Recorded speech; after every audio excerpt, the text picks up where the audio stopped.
काँग्रेसची एक विचार जरा पटले की सगळ्यांना बरोबर घेऊन जाण्याचे विचारधारा, आयडियोलॉजी सस्टेनेबल असली पाहिजे. विद्यार्थ्यांचे प्रश्न मांडायचे फार हौस होती. त्या 4 जिल्ह्यातनं मी युनिव्हर्सिटी चेअरमन 92 मध्ये झालो. तर मी तिथं भाषणातच सांगितलं, पालकमंत्री सतेज पाटील आहेत, त्यांच्या अध्यक्षतेखाली कोल्हापुरात बैठक होईल.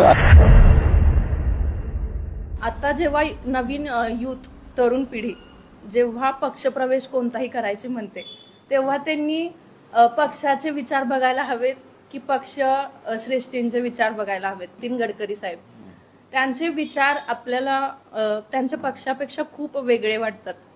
म्हणजे त्यांचे विचार भाजप पक्षापेक्षा खूप वेगळे आहेत आणि त्यांची काम करण्याची पद्धत सुद्धा वेगळी आहे.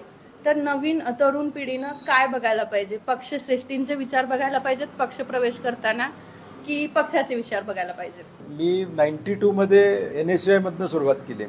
मग मी त्या NSUI थ्रू